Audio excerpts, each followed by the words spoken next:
I'm 42. Married for 11 years. One kid, a mortgage, a dog that sheds everywhere. If you'd asked me a year ago how my life was, I would have said normal, without hesitation. Not perfect, but stable. Predictable. Safe. My wife, Laura, was my best friend. Or at least I believed that. We met in our late 20s, built a life slowly, responsibly. No dramatic fights. No cheating scandals. Just routines and inside jokes and shared exhaustion. I trusted her in a way I didn't even realize was trust. It was just the air I breathed. One of the constants in our life was my friend Mark. I've known him since college. He was at our wedding. He held our son when he was born. He came over for barbecues, holidays, random Tuesday nights. He was Uncle Mark. Nothing felt off. That's the scariest part. Life didn't feel fragile. It felt solid, like something that had already survived the hard parts. I worked long hours. Laura handled most of the day-to-day stuff at home. Mark was between jobs and over a lot. I didn't question it. Why would I? He was family. Looking back now, I can see how naive that sounds. But at the time, I was proud of the trust we all had. I thought I was lucky. I didn't know I was standing on a fault line. Mark had always been charming in a harmless way. The kind of guy who remembered birthdays, brought decent wine, helped fix things without being asked. Laura liked him. Everyone liked him. That mattered to me because I'd had friends before who made her uncomfortable, and I didn't want that. They joked a lot. Teased each other. I noticed it, but it felt innocent. Comfortable. Like siblings. Sometimes I even felt relieved when he was around because Laura laughed more, and the house felt lighter. There were moments, tiny ones, where something flickered in my head. A look that lingered too long. A joke that felt a little too personal. But I killed those thoughts immediately. I told myself I was projecting, being paranoid, being insecure for no reason. Mark listened to Laura when she talked about stress, about motherhood, about feeling invisible sometimes. I was busy, tired, distracted. I told myself it was good she had support. The red flags were quiet. That's what I've learned. They don't wave. They whisper. I trusted both of them completely. I defended them in my own head before anyone accused them of anything. That trust became part of my identity, the reasonable guy, the secure husband, the loyal friend. I didn't know that trust, once broken, doesn't just crack. It shatters everything around it too. It started with absences. Laura would say Mark stopped by. For a minute, while I was at work. A minute turned into an hour. Then 2. She mentioned it casually, like it wasn't worth noting. Sometimes I'd come home and the house felt charged. Not guilty. Just quiet in a way that didn't match the normal chaos. Mark would be gone, Laura would be in a great mood, and I'd tell myself I was imagining patterns. There were texts.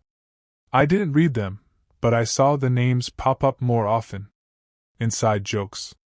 Smiley faces. Again, I told myself I was being ridiculous. They were friends. I was tired. One night, Mark hugged Laura goodbye and his hand stayed on her back just a beat too long. I saw it. My stomach tightened. Then I laughed it off.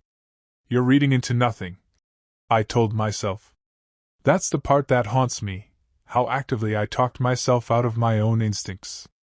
I didn't want to be the jealous husband. I didn't want to poison my marriage with suspicion. So I swallowed it all and kept going. I thought ignoring doubt made me mature. I didn't realize it was making me blind. The day everything shifted wasn't dramatic at first. It was stupidly ordinary. A Saturday afternoon. We were at a friend's birthday party, crowded backyard, kids running around. I went inside to grab drinks. As I walked back out, I saw Laura and Mark standing close near the fence. Too close. She laughed at something he said and touched his arm. He leaned in and whispered something I couldn't hear. I froze. They didn't see me. For a split second, I was invisible in my own life. It wasn't flirting like in movies. No kissing. No obvious lines crossed. But the intimacy was unmistakable. Private. Familiar. Charged. Mark smiled at her in a way I'd never seen before. Not friendly. Not brotherly. Intimate. Laura tilted her head the way she does when she's nervous and excited at the same time. I know that look. Or I thought I did. They noticed me then. The energy snapped. Laura stepped back too fast. Mark cleared his throat. "Hey, man," he said too loud. My heart was pounding. I smiled automatically. I hated myself for that smile. The rest of the party passed in a blur. Something had shifted permanently. I didn't know what it meant yet, but I knew I couldn't unsee it. That night, I lay awake replaying the scene. Every movement. Every look. I tried to dismantle it logically. Maybe I was projecting stress. Maybe I was insecure because I'd gained weight, because work was rough, because marriage gets boring. Laura slept next to me, breathing evenly. I watched her and felt stupid for doubting her. She'd never given me a reason not to trust her. Ever. The next few days, I overcorrected. I acted normal. Friendly. I joked with Mark. I kissed Laura more. I told myself I was being ridiculous.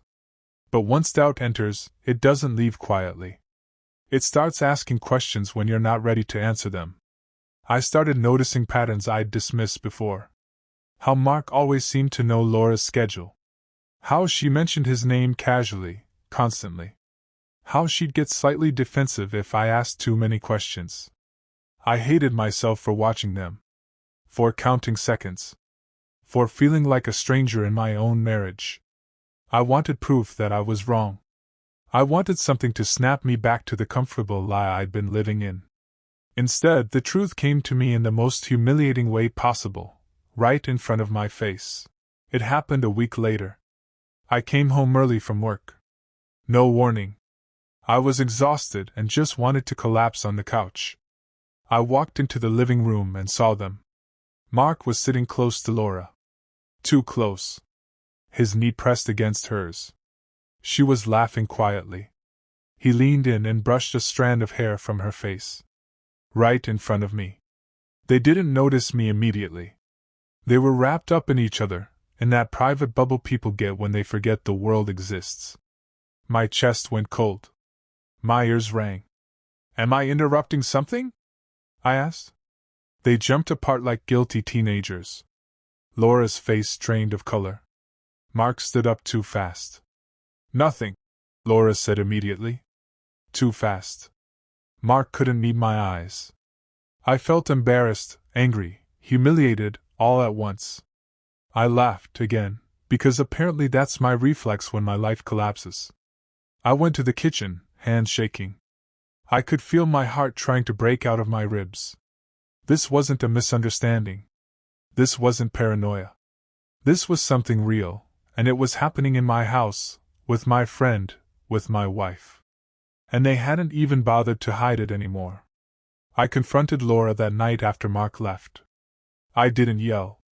I wish I had. Instead, my voice shook. "What's going on between you and Mark?" I asked. She stared at the floor. That silence was louder than any confession. "It's not what you think," she said. The most cliché sentence in the world. I told her what I'd seen. I told her how long I'd been noticing things.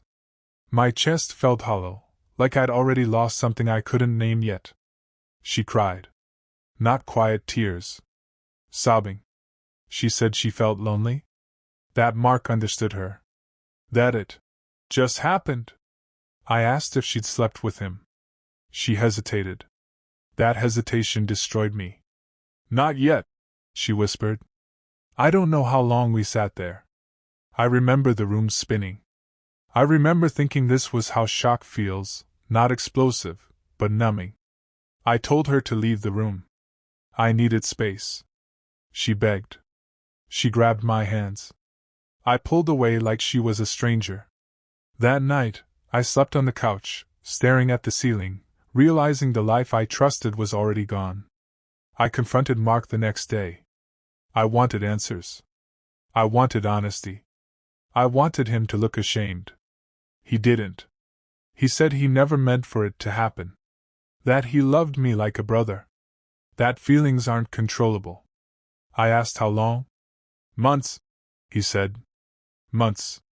While he ate my food, played with my kid, sat at my table. I punched the wall after he left. Not him. The wall. My knuckles bled. I didn't feel it. I cut him out immediately. Blocked his number. Told mutual friends nothing. I was too ashamed to explain why. Laura swore it never became physical. I didn't know if I believed her. I still don't. The betrayal wasn't just infidelity. It was intimacy stolen, trust abused, reality rewritten without my consent. I felt stupid. Weak. Replaceable. The worst part was realizing they didn't just betray me, they did it confidently, assuming I wouldn't see. The house changed. Everything felt contaminated. The couch. The kitchen. The silence. Laura tried to fix things immediately. Apologies. Therapy suggestions. Tears. Promises. I listened, but none of it landed. I couldn't stop picturing them together. Imagining conversations I wasn't part of. Wondering how many moments I'd smiled through without knowing. I started doubting my memory. My judgment. My worth. Sleep became impossible. I replayed everything endlessly, looking for the moment I could have stopped it. I felt guilty too, for working too much, for being emotionally distant, for not noticing sooner. I hated myself for that guilt. Our son sensed something was wrong. He became quieter. Clingier. That hurt more than anything else. I was angry at Laura. Furious at Mark. But mostly, I was devastated by how easily my life had been rewritten without my permission. Trust doesn't die loudly. It bleeds out slowly, every day, in 1,000 small moments. People say, leave, like it's simple. Like you don't have history, a child, a shared life. Laura begged for another chance. She cut contact with Mark completely. Swore transparency. Location sharing. Open phone policy. I agreed to therapy. I wanted to say I tried. I wanted to be able to look my son in the eye one day and say I didn't give up immediately. But something fundamental had shifted. I no longer felt safe emotionally. I was always bracing for impact. Every laugh from her felt suspicious. Every text notification made my stomach drop. I became someone I didn't recognize, paranoid, withdrawn, bitter. Love doesn't survive constant fear. We stayed together another 6 months, and on the surface it probably looked like we were doing the right things. Therapy every week. Check-ins. Scheduled conversations about feelings. We use phrases like rebuilding trust and healing process as if naming it made it real. Inside, I was hollowing out. Every morning I woke up with a knot in my chest. Not anger anymore, something heavier. Resignation. Like my body already knew what my mind was still fighting. Laura tried hard, I'll give her that. She cooked more. She asked about my day. She initiated intimacy like it was a task she was determined to complete. But none of it felt organic. It felt like a performance, and I was the unwilling audience. The hardest part was how invisible my pain became over time. At first, my hurt was treated gently. Carefully. But after months, it became inconvenient. She wanted progress. She wanted forgiveness to move on a schedule. How long are you going to punish me? She asked once. That sentence lodged itself in my chest. I wasn't punishing her. I was drowning. I started pulling away emotionally without even realizing it. I stopped sharing my fears. My hopes. My inner life. I learned that vulnerability felt dangerous now, like handing someone a weapon they'd already proven they could use. Sex became awkward. Sometimes I couldn't stay present. Sometimes I'd pull back entirely, overwhelmed by intrusive images of her and Mark laughing, leaning in, sharing something that used to belong to me. She noticed. Of course she did. "You're not here anymore," she said. She was right. But I didn't know how to come back to a place that no longer existed. The marriage wasn't ending in a dramatic explosion. It was collapsing quietly, internally, like a building rotting from the inside while still standing upright. That quiet destruction was almost worse than betrayal itself. The decision didn't come in a single moment of clarity. It came in fragments. One night, I watched Laura asleep and realized I felt nothing. No warmth. No safety. No longing. Just distance. Another day, my son asked why we didn't laugh together anymore. That nearly broke me. Therapy sessions became circular. The therapist asked if I could imagine trusting her again. I tried. I really did. But every future I pictured involved me suppressing parts of myself just to survive. One evening, after yet another argument that went nowhere, I felt something shift. Not anger. Not sadness. Acceptance. I told her I couldn't do this anymore. My voice was calm, which scared me more than if I'd been yelling. She cried immediately. Said she was scared. Said she'd do anything. Said we were stronger than this. But I realized strength wasn't the issue. Compatibility after betrayal was. I told her I didn't hate her. That this wasn't revenge. That I just couldn't live in a constant state of emotional hypervigilance. She asked if there was someone else. That question hurt more than anything she'd said before. It showed me how fundamentally broken our understanding of each other had become. We agreed to separate quietly. No lawyers at first. No announcements. Just space. Packing my things felt surreal. Like I was dismantling a version of myself that no longer existed. When I left the house for the last time, I sat in the car for a long time. Crying. Breathing. Mourning something that had already been gone for months. Living alone at 42 wasn't something I'd planned for. The apartment felt temporary, even after I signed the lease. Like I was camping inside my own life. The silence was oppressive at first. No background noise. No shared routines. Just my thoughts unchecked. I realized how deeply the betrayal had rewired me. I questioned everyone's intentions. Friends. Coworkers. Even myself. I replayed conversations obsessively, looking for hidden meanings. I hated that version of me. Co-parenting was functional. Laura and I were polite. Civil. We talked about schedules and school events and nothing else. Emotional distance became our unspoken agreement. I never told many people the full story. I didn't want pity. Or advice. Or someone telling me I should have seen it coming. Mark never reached out again. Part of me wanted him to. Part of me was relieved he didn't. Dating felt impossible. I tried once. Coffee with someone kind and patient. I nodded a lot. Smiled. Felt absolutely nothing. Trust, I learned, isn't just belief, it's surrender. And I wasn't capable of that anymore. I missed who I was before all this. The man who assumed good intentions. The man who didn't flinch at closeness. That version of me feels like someone I used to know, not someone I can return to. What still hurts isn't just the loss of my marriage. It's the erosion of certainty. I used to believe I understood my own life. That I could read people. That years of shared history meant something solid. Now I know how easily parallel realities can exist. The image that haunts me most isn't them touching. It's them laughing. Comfortable. Familiar. While I was right there, thinking everything was fine. That realization poisoned memories I once cherished. Vacations. Holidays. Inside jokes. I don't know which ones were real and which ones were happening alongside secrets. There's grief in that ambiguity. I also grieve the version of my son's childhood that won't exist now. The intact family. The easy weekends. The normalcy I took for granted. Some nights, guilt creeps in, wondering if I could have done more. If I gave up too soon. If love means enduring things that break you. Then I remember how it felt to constantly doubt my own reality. And I know I made the only choice that let me breathe again. Healing isn't linear. Some days I feel strong.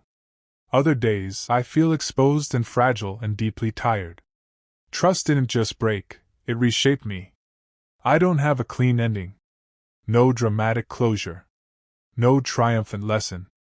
Just a quieter life and a deeper awareness of how fragile certainty really is. If there's one thing I've learned, it's that betrayal doesn't always look like betrayal when it's happening. Sometimes it looks like laughter, familiarity, comfort. Sometimes it happens right in front of you. I've stopped blaming myself for trusting. Trust wasn't my flaw. It was my humanity. But I've also learned that staying after trust is broken requires sacrificing parts of yourself, and not everyone can, or should, do that. I'm still rebuilding. Slowly. Carefully. With walls I never wanted but now feel necessary. Some days I imagine a future where I can love without fear again. Other days, I'm just focused on getting through the present. If you're reading this and something feels off in your life, pay attention. Not with paranoia, but with honesty. Your instincts exist for a reason. I didn't lose everything. But I lost the illusion that love alone is enough. And that's a truth I'll carry with me for the rest of my life.